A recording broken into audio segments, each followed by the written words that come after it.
Okay students, we are going to discuss law of inheritance.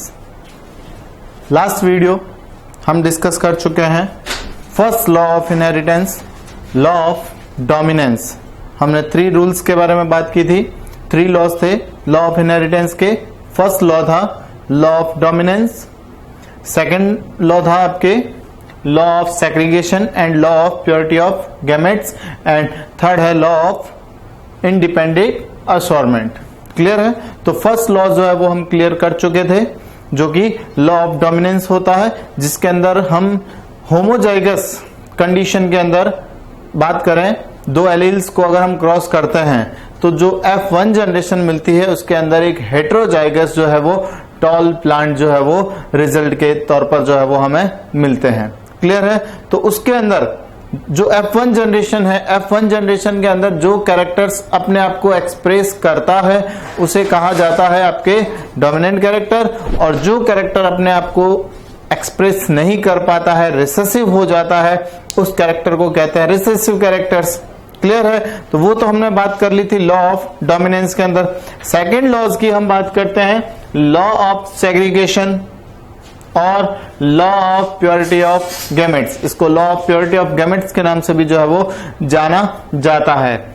This law is based on monohybrid cross. Mendel's का जो monohybrid cross था उसके result पर जो है वो बेस्ड है ये लॉ ऑफ सेग्रीगेशन. क्या है? According to this law, during gamete formation, जब गैमेट फॉर्मेशन करते हैं तो उस टाइम में from hybrid of F1 generation, कौन से gametes?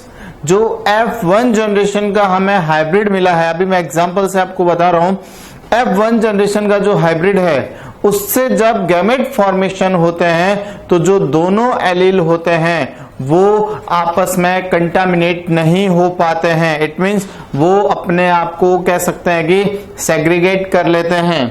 F1 generation both alleles separate to each other, जो दोनों एलील्स है वो एक दूसरे से सेपरेट हो जाते हैं, सेग्रीगेट हो जाते हैं, वो एक दूसरे को कंटामिनेट नहीं कर पाते हैं. And each gametes carry on 1 allele for each other, और जो एलील बन रहा है, जो दोनों एलील्स बन रहे हैं वो हर एक कैरेक्टर्स को क्या करते हैं? डिनोट करते हैं. क्लियर है? तो ये जो लॉ है वो मेंडल्स के मोनोहाइब्रिड क्रॉस के रिजल्ट पर बेस्ड है. मोनोहाइब्रिड क्रॉस क्या है? जहां पर हम वन टाइम 1 कैरेक्टर को स्टडी करते हैं वो होगा आपके मोनोहाइब्रिड क्रॉस. उसका जो रिजल्ट है वो होगा आपके law of segregation. First and second law ये दोनों किसके ऊपर बेस्ड है? मोनोहाइब्रिड क्रॉस के ऊपर बेस्ड है. ये आपको ध्यान रखना पड़ेगा. मोनोहाइब्रिड क्रॉस पर फर्स्ट और सेकेंड लॉ बेस्ड है, और जो थर्ड लॉ है वो किस पर बेस्ड होगा? डायहाइब्रिड क्रॉस पर बेस्ड होगा. इसको एक एग्जांपल के थ्रू समझते हैं. व्हेन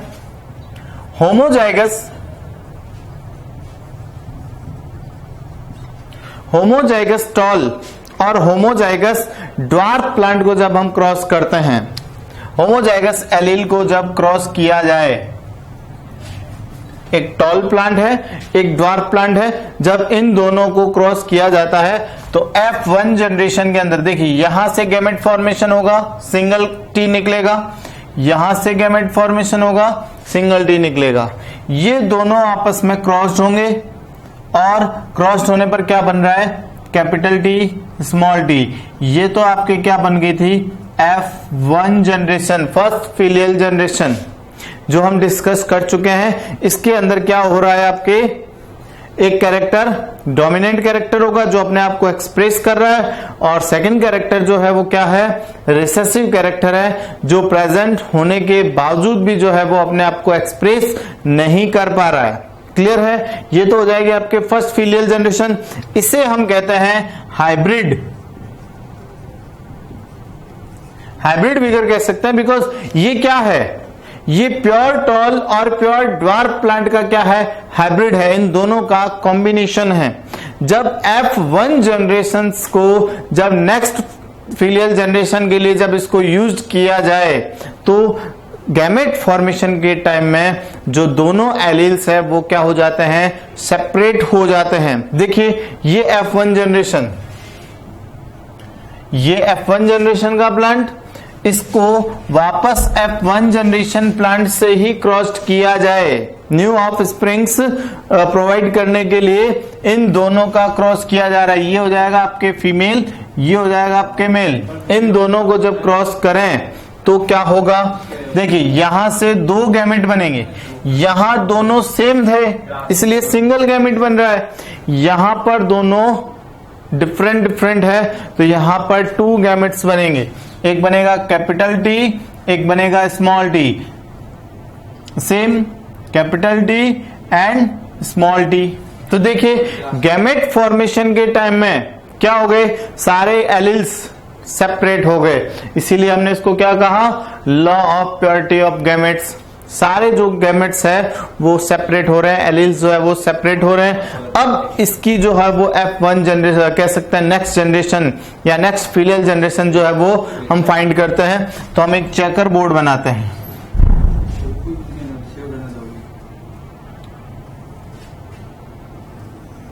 यहां हमारे पास में टोटल 4 गैमेट्स है, कैपिटल टी, स्मॉल टी, और यहां पर भी capital T and small T. ये हो जाएगा आपके मेल, ये हो जाएगा फीमेल।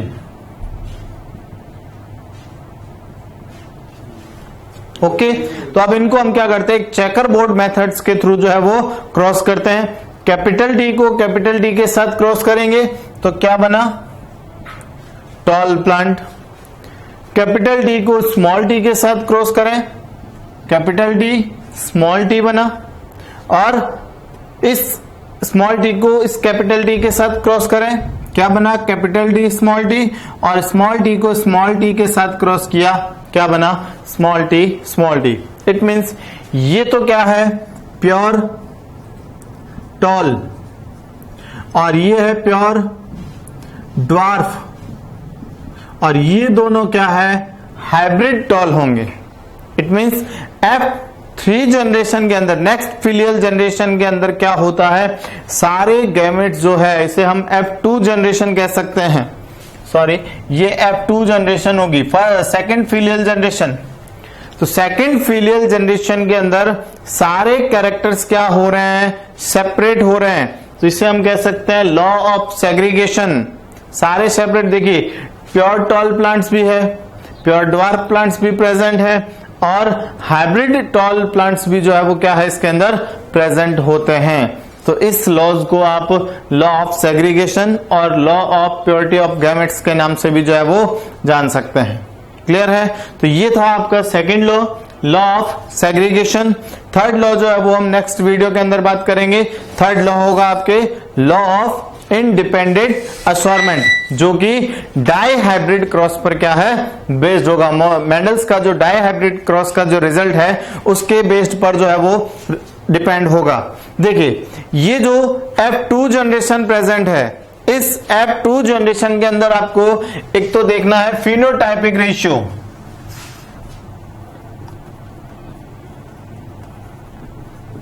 और एक देखना है आपको जीनोटाइपिक रेशियो। ये दो चीजें आपको फाइंड करनी होती है। क्वेश्चन आपको डायरेक्ट यहीं से भी मिल सकता है। मोनो हाइब्रिड क्रॉस का F2 जनरेशन का फिनोटाइपिक एंड जीनोटाइपिक रेशियो जो है वो आपको फाइंड करने के लिए दिया जा सकता है। What is phenotypic ratio? Phenotypic ratio means external appearance, जो कह सकते हैं कि बाहर से जो कैरेक्टर्स दिखाई दे रहे हैं वो कैरेक्टर्स आपके क्या होंगे, फिनोटाइपिक रेशियो होंगे। इट मींस यहां आपके पास में टॉल प्लांट कितने होंगे और ड्वार्फ प्लांट कितने होंगे, ये आपको फाइंड करना है। इस चेकर बोर्ड के अंदर आपको देखेंगे ये टॉल प्लांट है, ये भी टॉल प्लांट है, ये भी टॉल प्लांट है। टोटल टॉल प्लांट कितने हैं, 3। तो टॉल प्लांट का रेशियो हो गया 3 एंड ड्वार्फ इज 1। तो phenotypic ratio is 3:1। And second genotypic ratio, जो कह सकते हैं कि जीन की जो एक्सटर्नल अपीयरेंस है, यानी कि जो जीन का कॉम्बिनेशन है उसके अकॉर्डिंग जो है वो उसका रेशियो फाइंड करते हैं। यहां हमारे पास में 3 टाइप्स के जीन प्रेजेंट है, capital T capital T, capital T small T and small T small T. अब आपको देखना है कि इस जीनोटाइप के जो है वो कितने प्लांट है, एक ही प्लांट है, तो इसको ऐसे नोट कर देंगे। इस जीनोटाइप के हमारे पास में 2 प्लांट है और इस जीनोटाइप के पास हमारे पास में जो है वो सिंगल प्लांट प्रेजेंट होंगे। तो ये इसका जीनोटाइपिक रेशियो होगा और ये इसका फिनोटाइपिक रेशियो। क्लियर है?